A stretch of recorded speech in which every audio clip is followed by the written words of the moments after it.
मैदानों की मंदोदरी नाम की बड़ी ही विवेकपूर्ण उनकी कन्या थी, बहुत ही सुंदर और विवेकवान थी।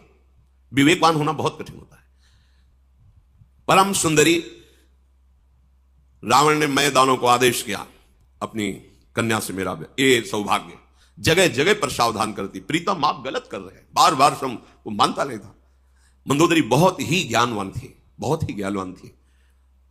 अंतिम समय तक भगवान की महिमा सुनाती रही। आप समझिए प्रभु, आप जिनसे वैर कर रहे हैं वो कौन, पर वो भी अपनी निष्ठा में था। उसका द्वेष भाव भगवान से लीला करने का वादा है, तो इतना भी श्रद्धा कभी प्रकट नहीं किया। जहां कोई भगवान की श्रद्धा की बात करता उसको वही माल्यवान से कहा तुम पूज्य हो और बूढ़े हो इसलिए बख्श रहा हूं।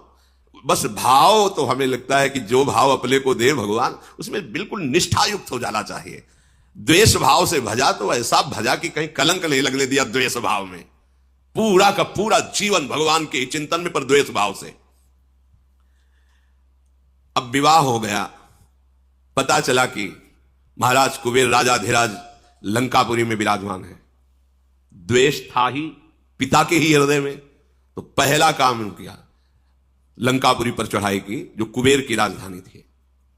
अब अपार बल से संयुक्त, देर न लगी, कुबेर जी को भागना पड़ा। लंका छोड़ करके जितने यक्ष राक्षस निशाचर कुबेर पक्ष के थे सब कोई थे इनके सामने घुटने टेके, तो उनको महल दे दिया, रहो यहीं रहो। और लंका अपनी राजधानी रावण ने निश्चित की, और जबरदस्ती उनका दिव्य विमान जो मिला था राजाधिराज कुबेर जी को, पुष्पक विमान को छीन लिया। अब तो लंका राजधानी और पुष्पक विमान पर चढ़ करके विहरण करने के लिए कुबेर जी गंधमादन पर्वत पर भाग पड़े।